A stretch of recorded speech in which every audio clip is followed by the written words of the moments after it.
እንደምናላችሁ በጣም የሚገርም ዜና ነው ይዤላችሁ የመጣሁት። በሰባት ክፍል ነው የማቀርብላችሁ። እጅግ በጣም ነው የምትማሩበት። የዓለምን ታሪክ ከሀ እስከ ፐ ነው የማቀርብላችሁ።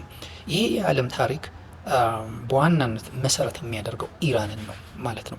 ኢራን ለ1200 ምናምን ዓመት ዓለምን በበላይነት በሱፐር ፓወርነት የመራች ሀገር ናት እና እቺ ሀገር የዛሬ 2000 ምናምን ዓመት የነበራትን ግዛት እስካሁን እንደያዘች ነው። ኢራን ማለት ያኔም እንደዚህ ናት፣ አሁንም እንደዚህ ናት። ምንም የቀየረችው ነገር የለም። ያጣችው በትርፍ የያዘቻቸው ግብር የምታስከፍላቸው ኤሪያዎችን እንጂ ኢራን ማዕከላዊ ቦታዋ ዙፋኗ የተተከለበት ቂሮስ የተከላት ኢራን እቺ ናት። ያኔ ፐርሺያ፣ ፋርስ እቺ ናት የነበረችው ማለት ነው። እና አሁን የምነግራችሁ ስለ ኢራን ይሄ ኢንትሮዳክሽን ነው። በነገራችን ላይ ስለ ኢራን ክርስትና ከመነሳቱ ብቻ አይደለም፣ አይሁድነት መሰረት ከመያዙ ይሄ የቶራ መጽሐፍ አሌክሳንደሪያ ላይ 72 ምሁራን የሚባሉ ሰው ተሰብስበው እሱን በትርጉም በምን ከማዘጋጀታቸው በፊት ሮም ላይ አዲስ ኪዳንን ምን ብለው አዘጋጅተው በመጽሐፍ ቅዱስ መልክ ከመዘጋጀቱ በፊት ከኒቅያ ጉባኤ በፊት ከሁሉም ነገር በፊት ኢራን ነበረች። እስከ መቼ? ክርስትና አይሁድነት ራሱ ሂብሩን አቋቁሞ ራሱን ይፋ እስከሚያደርግ ድረስ እስከ 631 ዓመተ ምህረት ድረስ ነበረች። ከ550 539 ጀምሮ እስከ 631 ድረስ እስከ 631 661 እስከዛ ድረስ ነበረች። ማናት? ኢራን እስከዛ ድረስ እስከ 631 1200 የዓለምን ታሪክ ከእንግሊዝም ከጀርመንም ከፈረንሳይም ከአሜሪካም ከማንም በላይ ሰራች ሀገር ናት።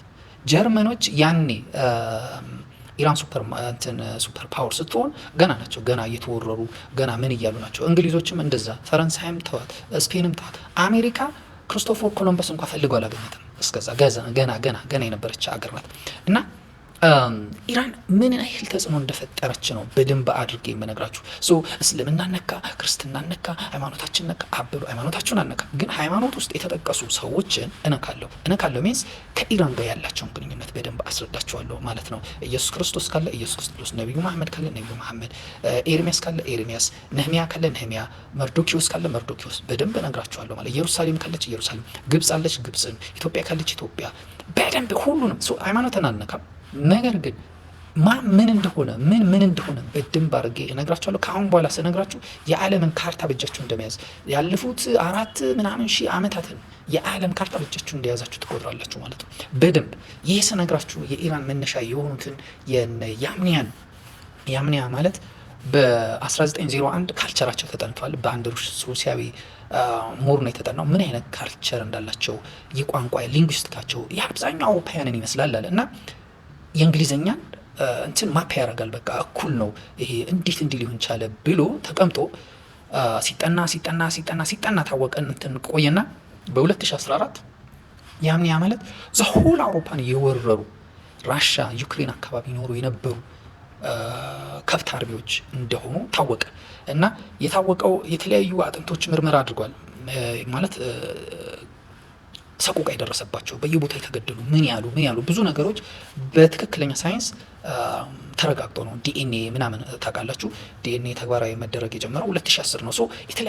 በተለያየ መንገድ እንትን ተብሎ ያምኒያ ማለት ዘሆል አውሮፓን እንደወረሩ እና ኢራን ከነ ያምኒያን ጋር ምን ያገናኛታል የሚለውን ነገር በደንብ እነግራችኋለሁ ማለት ነው። ሌላ ከያምኒያ በፊት ሌላ የምነግራችሁ ደግሞ ለኢራን መሰረት ይሆናል ብዬ የምነግራችሁ ከመጽሐፍ ቅዱስም ከቁርአንም ጋር አያይዤ ከምነግራችሁ አንዱ ኢትዮጵያውያን እኛ ሰው ዘር መገኛ ነን፣ እኛ ሉሲ ናርዲ ገለመኔ ምናምን እንላለን።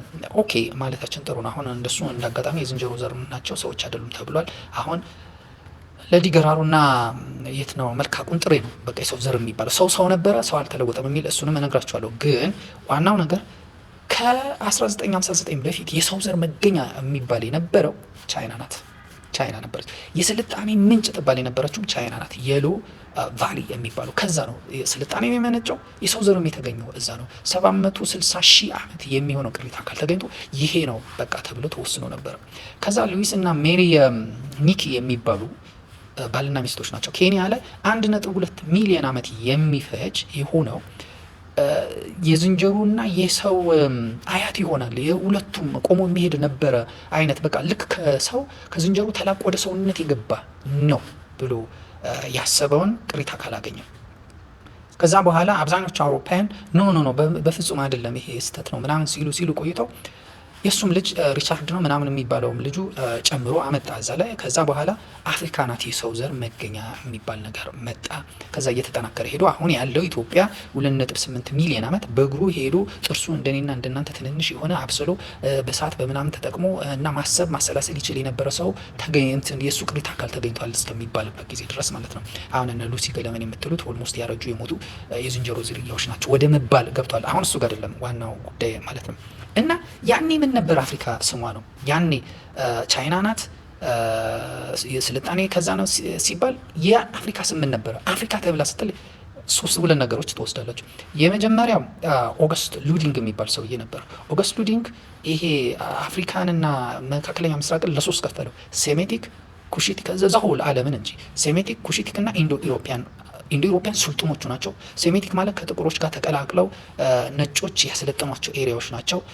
እንዲሁም ደግሞ ጆሴፍ ግሪንበርግ የሚባል ሰውዬ ደግሞ ምን አለ? እሱም ደግሞ የአፍሪካን ቋንቋ ለአራት ከፈለው። አፍሮ ኤሽያቲክ፣ ኦሞቲክ፣ ኒጀር፣ ኮንጎ እና ኮሳይ እንዲህ ብሎ ከፈለው። ከዛ በኋላ ይሄ ነገር ከባዱ ችግር የሚያመጣ የቱ ጋር ነው? እንግዲህ ሴሜቲክ ምናምን ሲል ባይብልን የተጠቀመው እና እዚህ ጋር ሰው ከቻይና ነው የተፈጠረው፣ ከቻይና ነው የመጣው የሰው ዘር፣ ስልጣኔን ከዛ ነው፣ አፍሪካውያን ምንድን ናቸው ብለው ያኔ ምን ነበር ዲፋይን ያደረጉት የሚለው ነው። አሁን ብዙ ጊዜ ኳስ ሜዳ ላይ ምን ላይ ሙርጅ የሚወረውሩ ዝንጀሮ እንደ ዝንጀሮ የሚጮሁ ልጆች ካያችሁ ያኔ የነበሩ ሰዎች አያቶቻቸው ወይም የሆኑ ሰዎች አሉ ቤታቸው ማለት ነው። ያኔ የተጠናውን ጥናት ያውቁታል ማለት ነው።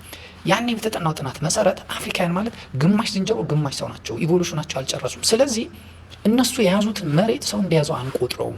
ያልተያዘ መሬት ነው ብለን የምንወስደው። እነሱም ለጉልበት እንጂ ኮግኒቲቫቸው ይናል ኮምፕሌክስ አይደለም፣ በደንብ ማሰብ አይችልም። ስለዚህ እነሱን ለባርነት መሬታቸውን ደግሞ መቆጣጠር አለብን። ሶ ይሄ ቅኝ ግዛት የሚባለው ነገር መሬት ለመያዝ ነው። ቅኝ መግዛት ማለት ኢንቬድ ማድረግ አይደለም፣ ግብር ማስከፈል አይደለም።